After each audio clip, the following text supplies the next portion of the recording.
Salut, bienvenue dans cette série de vidéos mathématiques consacrée à la correction de l'examen national du baccalauréat marocain des séries scientifiques signalées, juin 2017. Dans cette vidéo, on va traiter le problème sur les fonctions et suites numériques. Pour un meilleur profit, veuillez mettre la vidéo en pause, faire l'exercice avant de poursuivre la vidéo pour comparer avec les solutions proposées. Partie 1.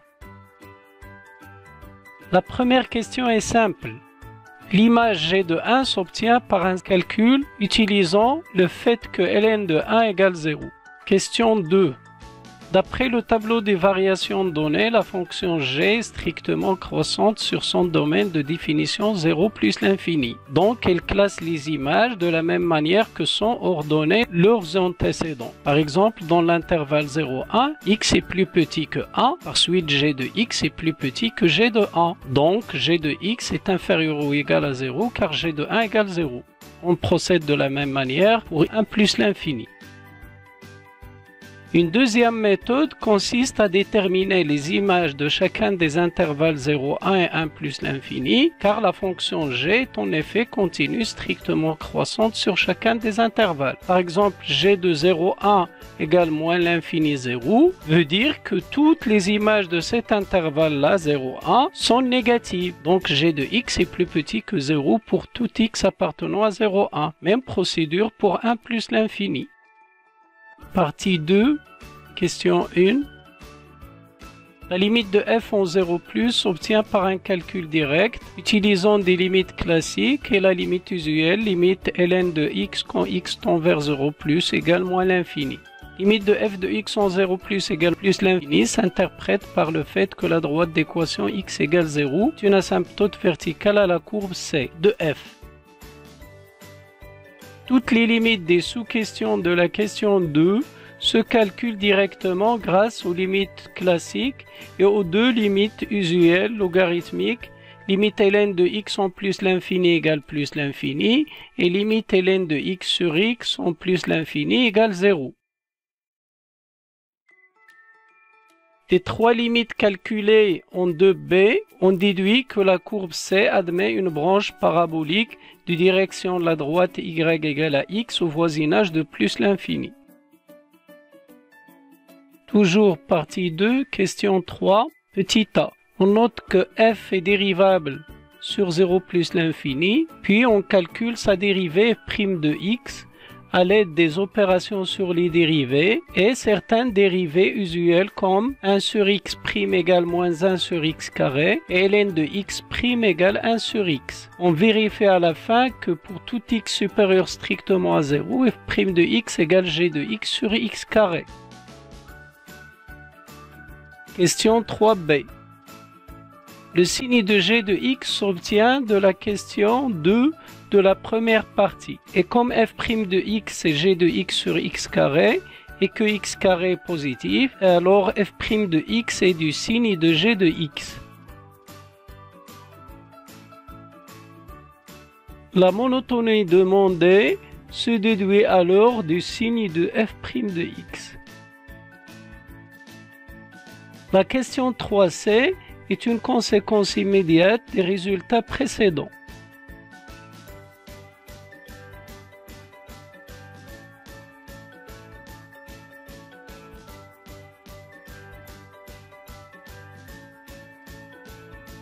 Question 4, petit a.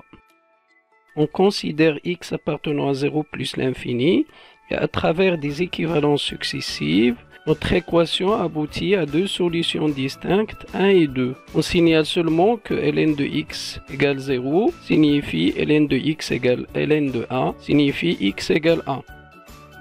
Dans la question 4b, pour étudier l'intersection de la courbe C d'équation y égale f de x et la droite D d'équation y égale x, il suffit de résoudre l'équation f de x égale x. Cette équation a été déjà traitée dans la question 4a. On obtient donc deux points d'intersection distincts, A1, 1 et B2, 2.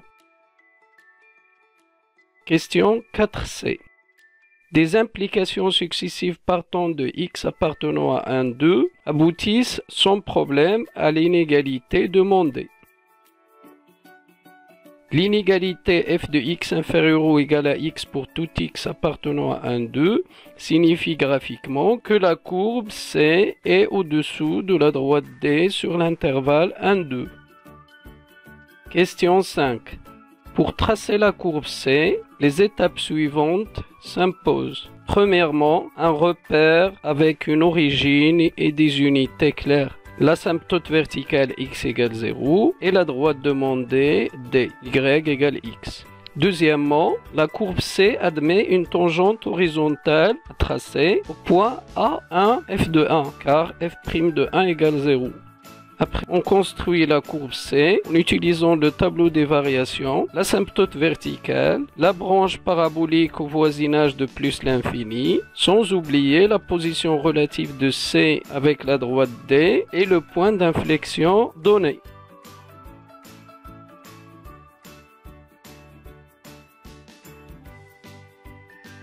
Question 6, petit a. Pour calculer l'intégrale demandée, il suffit de transformer l'expression ln de x sur x en ln de x fois ln de x' afin de retrouver facilement une de ces primitives à travers une formule usuelle.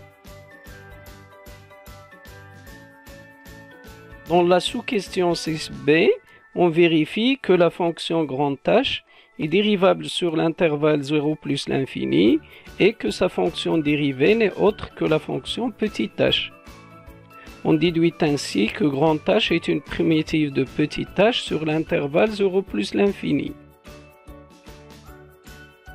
Dans la sous-question 6c, on utilise une intégration par partie qui part du fait que la fonction grand H est une primitive de petit h et que la dérivée de ln de x est 1 sur x. Durant le calcul, on rencontre aussi l'intégrale calculée dans 6a.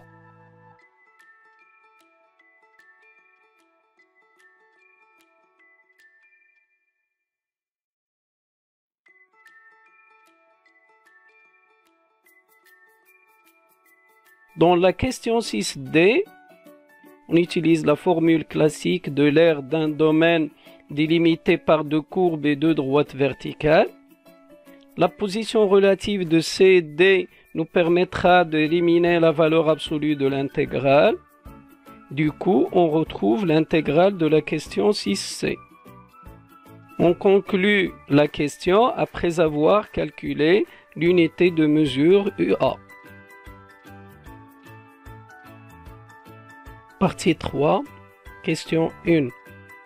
Pour montrer que UN est compris entre 1 et 2 pour tout n appartenant à n, on utilise une démonstration par récurrence.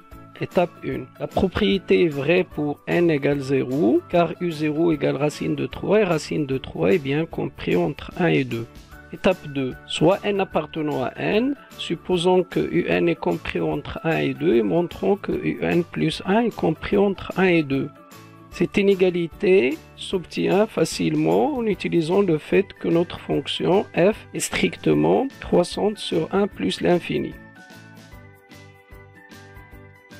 On conclut d'après le principe de récurrence que pour tout n appartenant à n, UN est compris entre 1 et 2.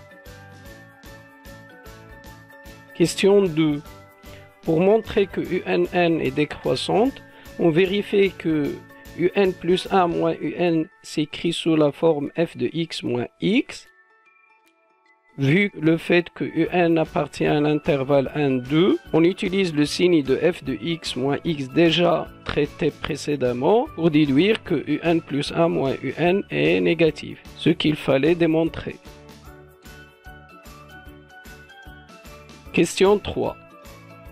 La suite UNN est décroissante, on vient de le montrer, et elle est en plus minorée par A d'après la question 1, donc elle est convergente. Ensuite, sa limite existe et elle est finie. Notons-la par petit l. On déduit que f de L égale L une fois avoir vérifié les 5 conditions classiques.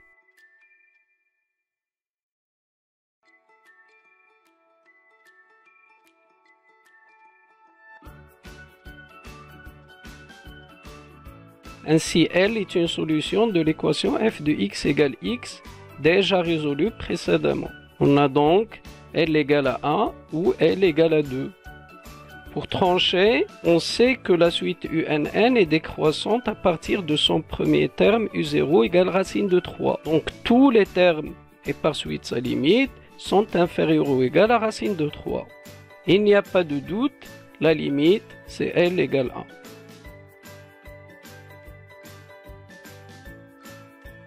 J'espère que cette vidéo vous a été utile. N'oubliez pas de voir mes autres vidéos. À la prochaine. Au revoir.